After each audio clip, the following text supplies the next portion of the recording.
Hello everyone, Super Wolf 257 here, and we are back with another Super Wolf Sports video today.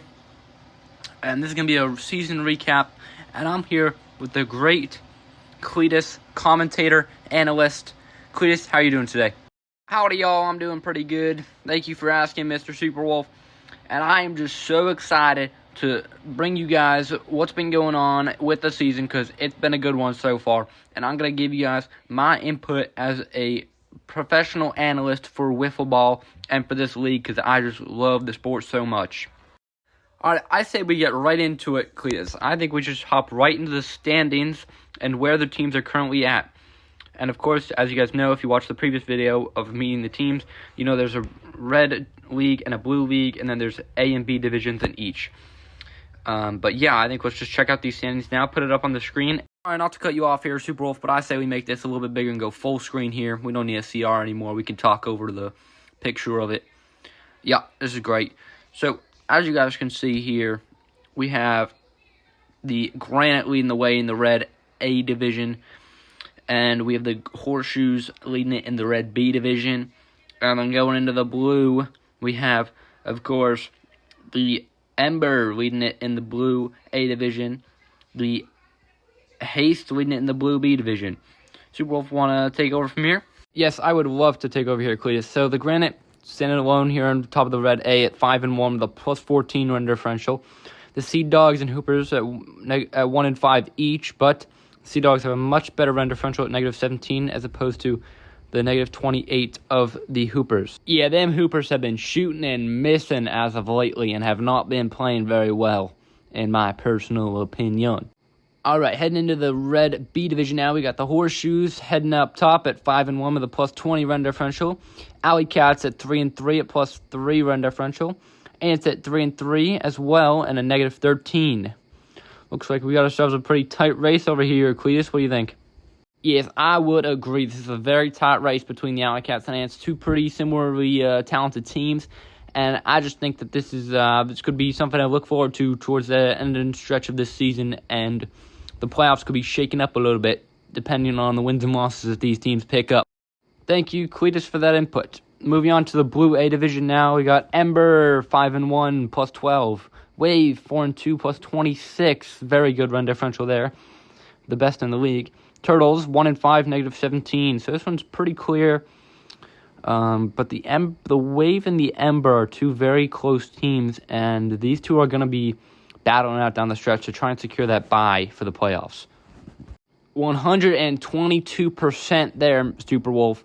These two teams are very good each. Riku Sakamoto of the Ember and Christian Mendoza of the Wave are two very good players and probably the two leaders of these two teams talent-wise. And it's going to be very interesting to see how this high-powered Wave offense deals with the pitching prowess of Riku Sakamoto. And I am just so interested to see how this affects not just the Blue B division, but the rest of the league in the playoffs and into the draft and even later years. So now that leads last but not least to the Blue B division. The Haste, one of the best teams in the league, if not the best, 7-0 plus 25 run differential. Fighting Acorns coming in second here so far, and 2-4 negative 5 run differential. And the Dwarves, I'm sorry to all you Dwarves fans, because as of week 6, these Dwarves are 0-6 winless and at negative 20 run differential. Looked like one of the worst teams, if not the worst. So pretty good contrast here, Cletus. What do you think? Yeah, well, first of all, those Haste look pretty darn good. I don't know. Hiroshi Suzuki just finds a way on base every game. It seems every at-bat. He is a tough out no matter what. And the Dwarves, I don't know. They just can't hit. One of the worst hitting teams in this league. The offense is just atrocious. Fighting Acorns having a little bit of a down year after a very successful playoff run last year in Season 0. So I think this division is already locked up for the Haste, obviously. But I think it'll be interesting to see how the Dwarves and Fighting Acorns maybe push for a draft pick instead of looking to maybe contend in the playoffs this year. Maybe the Fighting Acorns will, but yeah, that's what I think. Alright, and we are back at the desk here now, guys. And now we've seen the standings. You guys know how the teams are doing.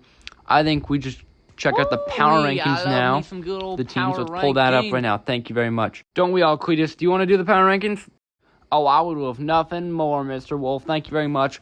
Haste number 1, I love this. They stay up there, of course. They've undefeated still, remaining the only team left, and one of the best run differentials in the league, and good talent across the board. Number 2, Horseshoes. I love me some Horseshoes. Love to play them. And they've moved up 2 spots. I love this movement. They've looked really good as of late, and they're playing some really good ball. Granted, their red counterpart here, they crush the ball. Ryan Callahan, one of the best hitters in our league, if not the best. They stay at the 3 spot. I like that. The Wave, after a couple of losses recently, -2 on the power rankings. I like this move as well. They're slipping a little bit. They stay above the Ember, though, even though the Ember have a better record in their division because of that 26 run differential for the Wave. And like I just said, the Ember are the 5. The Ants at the 6. I like this. They're moving up. They swapped with the Alley Cats, who used to be or now in the 7, used to be in the 6, sorry. And the Fighting Acorns moving up. Sea Dogs moving up. They're in the 9. I like those. Their offenses are pretty good. They have a couple good star power, but not quite complete rosters. And we got the Turtles, Hoopers, and Dwarves. I think the Turtles, even though they moved down 2 spots, they're in a different league as opposed to the Hoopers and Dwarves, who have just looked atrocious so far this season. Even though the Hoopers have one more win than the Dwarves, it's not much. These teams are looking to rebuild for next season. And look at those number 1 draft picks. That's what I'm all about to say, okay?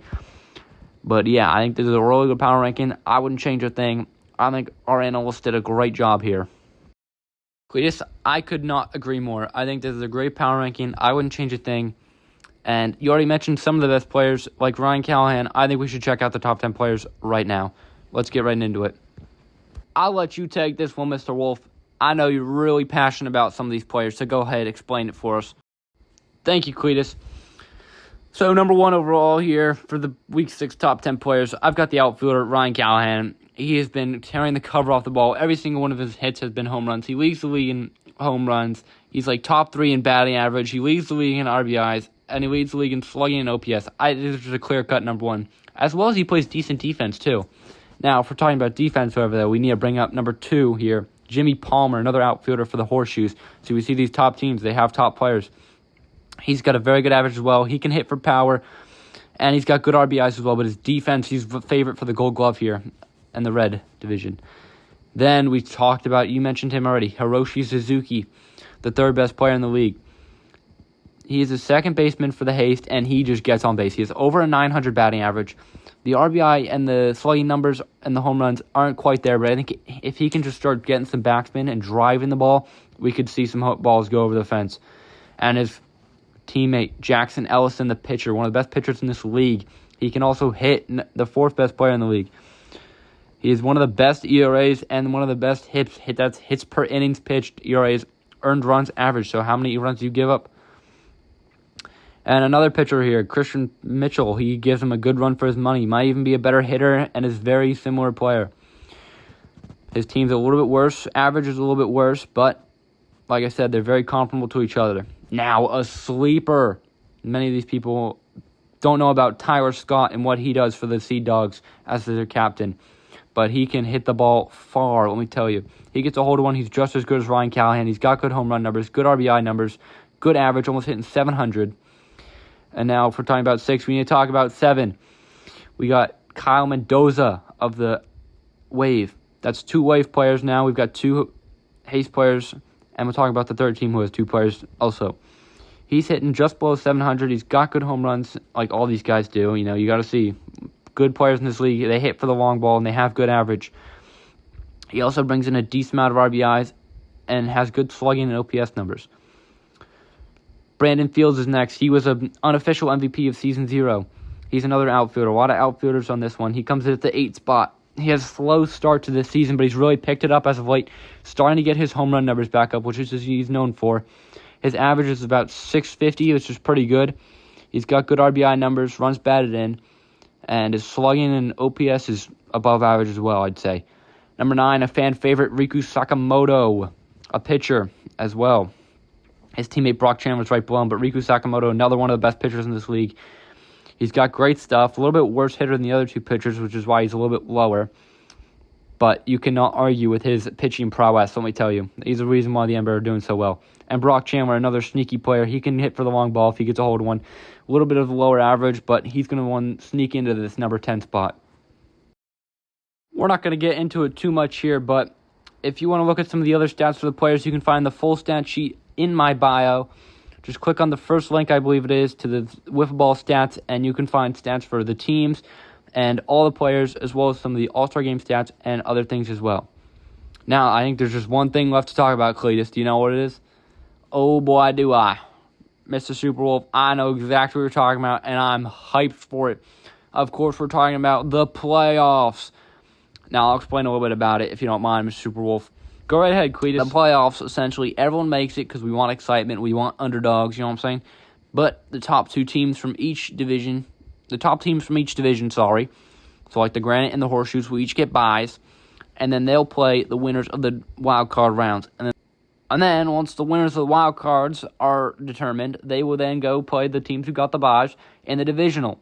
That's a best-of-3 series as opposed to the best-of-1 in the wild card round. Whoever wins that moves on to the championship game for the leagues, or for the divisions, I should say, or the leagues. Yeah, sorry. I'm confused here, I guess. I'm confused myself. But that will also be a best-of-3. And then both sides, league winners, will play in the World Series, and that will be a best-of-5 series, which I am just so excited for. And the winner will win this beautiful trophy, which you can see right about now. See that? Oh, boy. It is good. And I would love to lift it someday, but I'm just an analyst. Me too, Cletus, me too. That is certainly a beautiful trophy that rivals the Lombardi and the Larry O'Brien, any professional sports trophy. And by the way, I could not have explained the playoffs any better myself, so thank you. And I think, Cletus, we might be about done here. I think we've explained pretty much, we've recapped pretty much the season. Remember, guys, make sure to like and subscribe. And, yeah, make sure to check out the stats if you want to get more in-depth stats that I've listed all down in the spreadsheet. That's linked in my bio, of course. Make sure to check out my main channel, SuperWolf257. That's me.